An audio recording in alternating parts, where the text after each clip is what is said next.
This is a council fight. These are the highest DPS players on that fight, but I don't care about them. We're going to be looking at the warriors. They're doing about 200 less DPS on the very top end than the other classes right now, but I think that's about to change. Let's see. People are going from 800 to 1k DPS, but these are the top 5 guys, and I bet you they are going to do way more damage next time we look at them.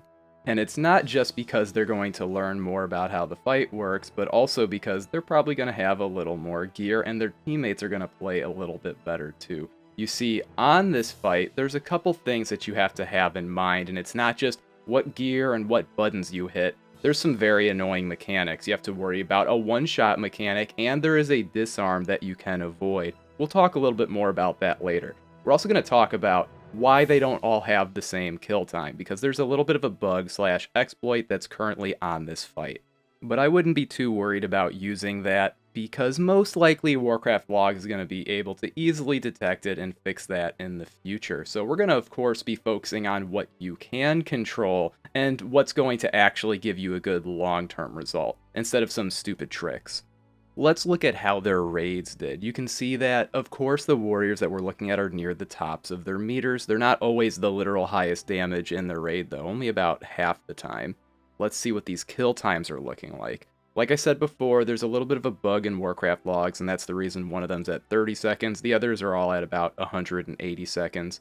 Let's compare what these different raids damage profiles look like. You can see we're going through them one at a time right now, and they're all pretty similar for the most part. And now we'll overlay them all on top of each other so you can compare them a little easier. As you notice, there's a pretty smooth little trend here. It's not like these guys are being set up to just blast on this fight. And if you have any concerns about gear, I wouldn't worry about it too much. You're going to notice that most of them have stuff you can get your hands on pretty easily. 3 of them have Parasomnia. 2 of them, they're rocking a Thrash Blade. And if you're wondering why there's the Festering Ooze thing there, it's because since that guy had a bugged log, it didn't actually load his gear on this fight. But I think it's safe to assume he's using the same gear on both the fights.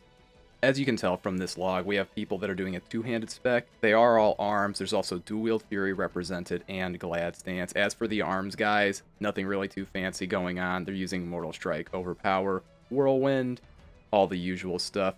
For the Dual-Wield Fury guys, also really nothing too amazing going on. Lots of Heroic Strikes to get the free slams. They're also doing Hamstrings and Whirlwinds. Glad Stance does Sunder Armor, like over and over again.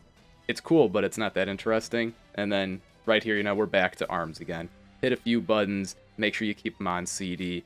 And like always, we're going to see that auto-attacking, though, that is your most important CD. Make sure that you are getting all your auto-attacks off. Otherwise, you won't have rage, and you won't be able to do any of your other abilities, which would absolutely hose you. And I'd also suggest trying to be really clever with the Whirlwind when the Voidwalker ads spawn, because they're the only ad that is classified as needing to die, and so it will contribute to your parse. Don't cleave the ghosts, they won't count for anything. But yeah, you could also try to pull off a nice little cheeky sapper on the Voidwalkers. That's basically the only thing where there's like a little bit of finesse in the moment to try to pull something off, beyond avoiding the mechanics that can kill you and make you drop your weapon on the floor. Which the disarm is 10 seconds long, and you can outrange it, so just run away. Don't risk eating it. That is not worth it. Speaking of the disarm, that's from the mob Loro. Remember that name. These guys come out in a random order one at a time, so as you're looking at these timelines, you're going to notice that there's periods where there's no damage being done. That's because they're transitioning from one mob to the next. Hitting them when they're a ghost won't contribute to your parse. That's the reason that they're not stacking things up. As for which mobs have the Voidwalker, that's Huku only. Huku, okay? And the one that has the smash that can one-hit you, you honestly don't even have to remember the name. It's super, super obvious, but that's Zul'Lor. Okay, so Zul'Lor does the smash. Loro does the disarm. Both of those are very obvious.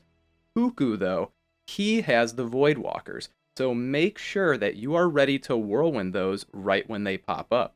If you're really trying to get nitty gritty, the mob Majin will drop totems, but if he spawns far away from you, those totems will not be in range to hit you when he runs to your raid. You could take advantage of that, and there's also a mob with a threat drop.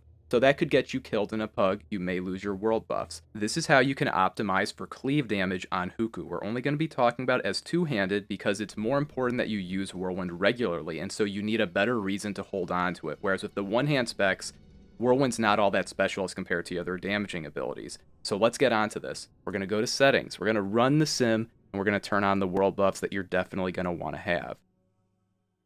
Cool, 1100 DPS. This is your baseline. Let's assume you're not using Rec here, because if you have it up, you definitely would. I don't need to prove that to you at all. Now, what's different about this than the other fights? Let's assume you're in an elite group, okay?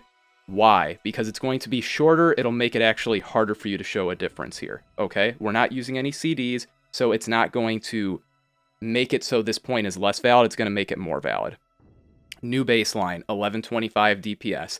Let's say that you make sure that you can get that Whirlwind off right when these mobs appear. Cool, so we'll turn Whirlwind on. We're going to set the adjacent mobs to 3 because that's the most things you're able to hit at once. There are more than enough Void Walkers for you to hit. Okay, cool, let's see what happens. 1281 DPS. What else are you going to do? Help the tank know where to have each boss. You want the boss to basically be near the middle of the room, or you want the boss to be in the middle of the spawners that are left. It's hard to do, but if you can, you'll get just a little bit more DPS. And then this Mighty Rage Potion, if you have full rage going into hitting him, I think you should use it a few seconds in when you have some rage expended. That way you can actually get more cleaves off. But otherwise, use it right at the start. It's not going to make a huge difference either way. You're going to see the damage goes up here since we'll have that strength buff for more time. That is how you can try to eke a little more DPS out. You got about 250 DPS out of 1100 there. So you're getting about a 25% damage increase on 1/6 of the boss. So it's like a 4% DPS increase if you optimize for that boss. Nothing too crazy, but it's pretty good bonus.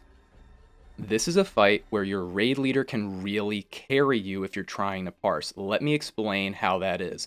The tank is tanking a boss. The boss, as soon as it dies, it will become a ghost and another boss will spawn. But that next boss that will spawn will only be at one of the spawners that has not been used yet. What's that mean? That means that the place that the tank should be moving the currently tanked boss is the midpoint between all of the other spawners. That is the optimal place to be tanking a boss. If you tank a boss there, then on average, you will minimize the amount of downtime you have for your raid team to move. This is where the raid leader can make it so your team does like 10, 15, maybe even like 20% more DPS in an elite group than a group that doesn't have a raid leader doing this. So what do you need to happen? You need a ranged player, someone to pay attention to all the spawners that are around, and they need to mark themselves with something. What their job is they're going to pay attention to which spawners are still available at any point in time, and they're going to get in the midpoint of all available spawners. That way, the tank knows, hey, I'm always trying to move the mob that I am tanking towards this marked person. If they do this, you will naturally center your raid on the optimal point to minimize downtime at every second in the fight. So here's the thing. If you do this in the first few weeks, you can get parses that will be impossible for other people to beat. Because look at other YouTube videos about this fight. People don't realize that these mobs spawn randomly and from spawners. If you go check any other guide on YouTube, you're going to notice that they didn't check other people's logs and they think the mobs spawn in a certain sequence. They do not.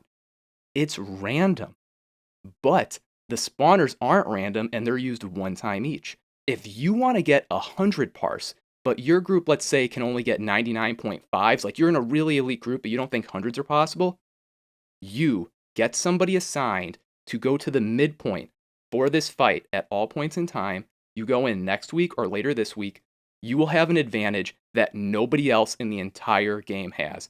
This is a fight where having a really good, really knowledgeable raid leader will make everyone do way more DPS. This fight is fucking sick. If you're a raid leader, you need to go memorize how this shit works. You need to go look at other people's logs and check a few YouTube videos to see what the spawners look like. So that way, in the moment, you're very comfortable and you can go to the midpoint, mark yourself, and be telling the tank, hey, I'm triangle. Move the current mob to triangle. Remember, move to triangle. Then once they get on top of you, unmark yourself, go, wait till you see the next mob spawn, find the new midpoint, mark yourself again. You can make it idiot-proof for your boys.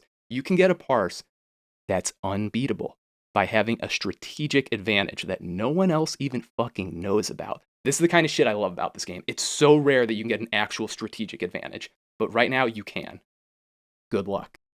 Oh, I was gonna end the video there, but I still need to shill my channel. Fucking click my videos, okay, boys? Click the fucking videos. That way I keep being autistic on YouTube, alright? Click the videos.